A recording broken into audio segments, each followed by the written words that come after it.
आत्मनिर्भर बहू। बहू क्या होती है? बहू होती है बेटे की पत्नी।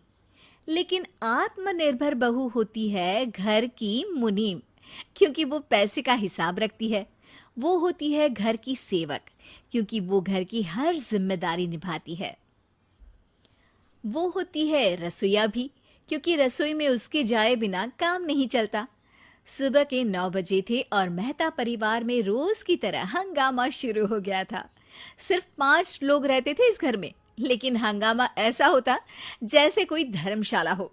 इसका कारण सबका सुधा के ऊपर निर्भर होना था।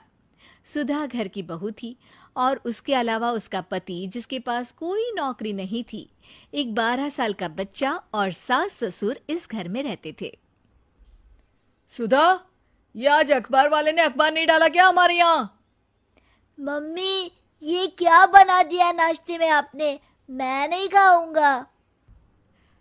अरे सुधा, वो दूध गरम करके ले आ और आते आते इनकी बीपी की गोली भी लेते आना।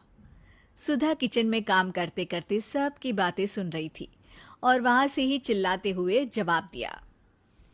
अरे अजय, देखो ना, वहीं कहीं हॉल में रखा होगा।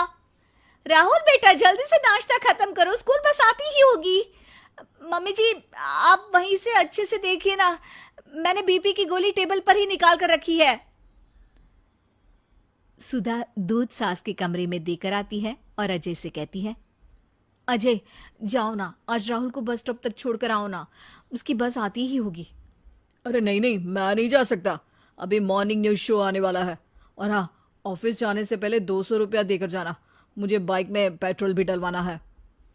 मम्मी, स्कूल में फीस जमा करनी है। टीचर कह रही थी कि कल लास्ट डेट है।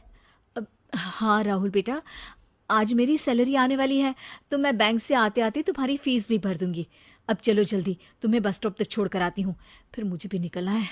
आज बैंक में क्लोजिंग है तो बहुत काम है।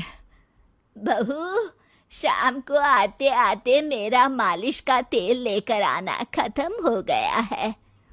सारे काम निपटाकर सुधा बैंक चली जाती है और शाम होते ही घर पर बाकी सारे लोग दोबारा अपना काम शुरू कर देते हैं, यानी कि हंगामा करना। और शाम हो गई है, बहू अब तक नहीं आई। क्या उसे पता नहीं कि मुझे जल्दी खाना खा के दवाई भी लेनी होती है? कब आएगी मम्मी? मेरा इतना सारा होमवर्क बचा है, कल के एग्जाम की भी तैयारी करनी है। इतनी बार कहा है सुधा से कि टाइम से घर आ जाया करे। इसी बीच सुधा हाफते हाफते घर आती है और सबसे लेट होने की माफी मांगती है। अरे अजय, आज क्या हुआ, महीने का आखिरी दिन था ना, तो क्लोजिंग में थोड़ा टाइम हो गया। मेरा तो दर्द के कारण सर फटा जा रहा है।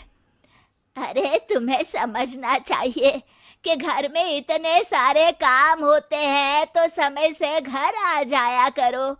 तुम्हें बाहर काम करने की इजाजत दी, इसका मतलब ये नहीं कि तुम घर की जिम्मेदारियां भूल जाओ।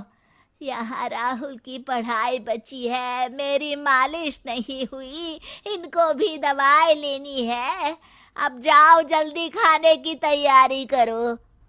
ये सब सुनकर सुधा मायूस होकर अपने कमरे में चली जाती है और बाकी कामों की तैयारी करती है। लेकिन काम करते करते वो अपने दिमाग में कुछ सोचने लगती है और काम खत्म करके उस सबके सामने आकर कहती है, मेरे बैंक की तरफ से मुझे बेस्ट एम्प्लॉय का अवार्ड मिला है और गिफ्ट वाउचर में 1 हफ्ते का वैकेशन प्लान मिला है। तो कल ऑफिस के बाद मेरी ट्रेन है, सुबह जल्दी निकलूंगी ताकि ऑफिस के काम निपटा लूं और 1 हफ्ते मुझे ऑफिस के काम से कोई फ़ोन ना आए। चलो बाय, अब मुझे नींद आ रही है, सुबह जल्दी निकलना भी तो है। सुधा की बात सुनकर सब घर वाले सदमे में आ जाते हैं और सबका मुंह खुला का खुला रह जाता है। अगले दिन सुधा जब अपना बैग पैक करने लगती है, सब उससे सवाल करने लग जाते हैं, लेकिन वो बिना किसी की बात सुने अपना काम करती रहती है। चलो बाय राहुल, अच्छे से पढ़ाई करना। हाँ अजय, सबका ध्यान रखना। सासू माँ पापा जी की दवाई उन्हें टाइम पर दे देना। अच्छा, अब मैं चलती हूँ। अगली सुबह सुधा बिना कुछ किए घर से चली जाती है। सुधा के जाने के बाद सब घर में सदमे में आ जाते हैं और एक दूसरे का चेहरा देखने लग जाते हैं। किसी को कुछ समझ में ही नहीं आता कि किसको क्या काम करना है। सब कामों में उलझ जाते हैं और दिन भर सुधा को याद करते रहते हैं, फिर परेशान भी हो जाते हैं। सबको ये समझ में आ जाता है कि सुधा कितने अच्छे तरीके से पूरे घर को संभाल रही है, और फिर भी वो लोग उसे कितना बुरा भला कहते रहते हैं। रात होते ही उन्हें सुधा की आवाज आती है और उसे देखकर सबके चेहरे खिल जाते हैं। सब एक साथ बोल उठते हैं, अरे तुम आ गई, अरे तुम आ गई। अरे तुम आ गई, अरे तुम आ गई। हाँ, स्टेशन पहुंचते ही आप सबकी याद आने लगी। राहुल की भी चिंता हो रही थी और सासू माँ का भी ख्याल आ रहा था। तो सोचा, आप सबके बिना वैकेशन का क्या मतलब। जहाँ आप सब खुश, वहाँ मैं भी खुश। यही तो होता है एक आइडियल परिवार। चलो, अब सब बैठ जाओ, मैं जल्दी से खाना बनाकर तैयार कर देती हूँ।